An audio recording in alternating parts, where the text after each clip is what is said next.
اب بتائیے سرکار کی آمد سے صدیوں پہلے جب وہ مدینے میں آ کے آباد ہوں گے تو ان کی نسل بڑھتے بڑھتے سرکار کے زمانے میں کتنی ہو جائے گی؟ پورا مدینہ بھر گیا، یہودی یہودی یہودی یہودی یہودی، مدینہ پورا بھر گیا۔ ظاہر زمانے میں کوئی مسلمان تو تھے نہیں، یہودی یہودی تھے، آ کے مدینے میں آباد ہو گئے، تو مکے میں بھی آباد ہوئے اور یہاں بھی آباد ہوئے۔ ان کو پتا چل گیا آتے آتے نسلوں کو کہ عبداللہ کا بیٹا ہوگا۔ اب یہ تعاقب کرنے لگے عبداللہ کا۔ جناب عبداللہ اکثر شکار کھیلنے کے لیے مکے کے صحرا میں جاتے تھے۔ ایک دن واپس ہو رہے تھے کہ یہودیوں نے ان پہ حملہ کر دیا اور چاروں طرف سے گھیر لیا۔ اب وہ تنہا اور اتنے یہودی، اور تلوار چلنا شروع ہوئی، تو اتنے یہودیوں کی تلواروں کو عبداللہ نے اپنی ایک تلوار سے روکا۔ یہ جنگ جاری تھی کہ ایک اکیلا 18 سال کا جوان اور ہزاروں یہودیوں سے تنہا جنگ کر رہا ہے۔ جناب واہب جو تھے وہ تجارت کا مال بیچ کر واپس شام سے آ رہے تھے، اسی صحرا سے گزرے تو انہوں نے جنگ دیکھی اور وہ کھڑے ہو کے جنگ دیکھنے لگے کہ ایک جوان 18 برس کا خوبصورت جوان اتنے لوگوں سے تلوار کے وار ایک تلوار پہ اٹھا رہا ہے۔ انہیں جنگ بڑی پسند آئی اور آخر میں انہوں نے دیکھا اس 18 سال کے جوان نے ہزاروں کو بھگا دیا، وہ فرار اختیار کر گئے۔ یہ آگے بڑھے وہاب، اور وہاب نے پوچھا شہزادے آپ کا نام کیا ہے؟ کہا میں عبد المطلب کا بیٹا ہوں۔ گلے سے لگایا، پیار کیا، کہا چلو مکے میں چلتے ہیں، تم بھی چلو مکے میں، تم تو ہو ہی وہاں کے، میں بھی وہاں کا رہنے والا ہوں۔ اس کے بعد گھر آئے، اپنی زوجہ کو بلایا اور کہا بھائی ہم نے ایک لڑکے کو پسند کر لیا، وہ لڑکا ہمیں پسند آ گیا ہے اپنی بیٹی آمنہ کے لیے، اور آج ہم عبد المطلب سے بات کریں گے۔ لیجئے رشتہ ہو گیا، جناب آمنہ سے عبداللہ کی شادی ہو گئی۔ یہ آمنہ بنت وہب ہیں، ابھی دلہن بن کے اتری تھی کہ حجرے میں جناب آمنہ بیٹھی تھی کہ دو عورتوں نے جناب آمنہ پر حملہ کیا چاقو سے مارنے کے لیے۔ اس میں سے ایک عورت کا نام دمنہ تھا، اس نے حملہ کیا۔ وہ کنیزی میں نوکر ہو کے آئی تھی، انہیں پتا تھا کہ یہاں یہ آمنہ آنے والی ہیں اور انہی آمنہ سے آخری نبی ہونے والا ہے، کیوں نہ اس دلہن کو آج کی رات مار دو۔ یہ طے کر کے وہ دو عورتیں آئی تھیں کہ اچانک کچھ خواتین جو شادی میں تھیں وہ آ گئی، انہوں نے شور کیا، مرد آ گئے اور ان دونوں عورتوں کو پکڑ لیا، اور اس کے بعد عبد المطلب نے ان دونوں عورتوں کو اونٹ کی ٹانگ میں باندھ کر انہیں پامال کروا دیا، ان کی لاشوں کو پامال کروا دیا، اس لیے کہ قاتل محمد ہیں دونوں، اقدام قتل کیا ہے۔ قتل اور اقدام دونوں کی سزا کل بھی یہی تھی، آج بھی یہی ہے۔ ہو گیا نا یہ، اب وہ یہ آباد ہو گئے یہاں مکے میں، تو ان کی سازش ناکامیاب ہو گئی۔ اب مدینے کے یہودیوں نے کہا اچھا تو انتظار کرو، سرکار آئے، نور پھیلا، سرکار کی آمد مرحبا، سرکار آ گئے مدینے، ہجرت ہو گئی۔ اب کیا کریں؟ ارے اتنے لوگ ان کے گرد رہتے ہیں، کیسے قتل کریں؟ وہ تو صدیوں سے ایک پروگرام تھا جو وصیت چلی آ رہی تھی، انہیں مارنا ہے، اس لیے کہ یہ ہماری حکومت کا خاتمہ کریں گے، انہیں مارنا ہے۔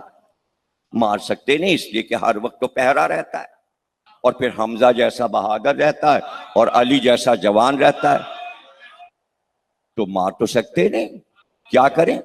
انہوں نے سازش کی، انہوں نے کہا بھائی دیکھو میٹنگ کی یہودیوں نے مدینے کے، انہوں نے کہا یہ لٹ پٹ کے آئے ہیں مکے سے، کافروں نے ان کو نکال دیا اور ان کے پاس رقم نہیں ہے، اس لیے کہ ادھر ادھر یہ قرضے مانگتے پھرتے ہیں،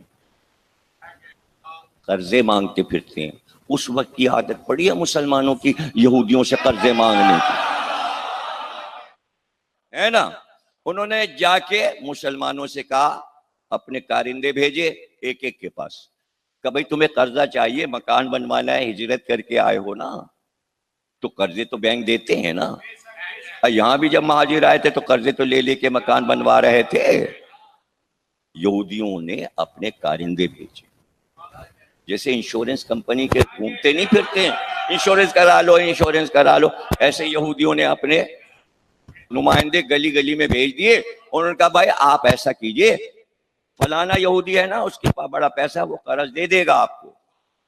یہ چلے گئے، خوش ہو گئے سن کے، ان کا بھائی ہم کو اتنے 1000 روپے چاہیے، کہ یہ لو۔ وہ تو انتظار میں بیٹھا تھا، اس نے تو آدمی اپنا بھجوایا تھا، ان کا یہ لو، لیکن ایک شرط ہے۔ اب پیسے تو لے لیے، پیسے تو سامنے رکھے ہیں، شرط تو آپ بتائی نا اس نے۔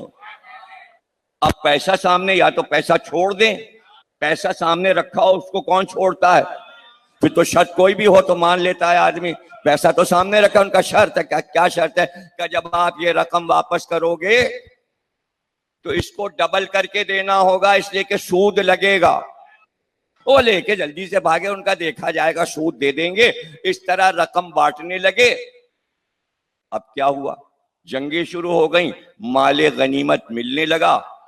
جب سب کو مال غنیمت ملنے لگا تو مال غنیمت جو ہے ان کا، ارے فلانے یہودی کا پیسہ تو پھر ڈبل کر کے تو دینا ہے، سود بھی تو دینا ہے۔ لو، جو مال غنیمت ملا تھا وہ سود میں چلا گیا، وہ پھر وہیں کے وہیں کھڑے رہ گئے، مال غنیمت بھی گیا۔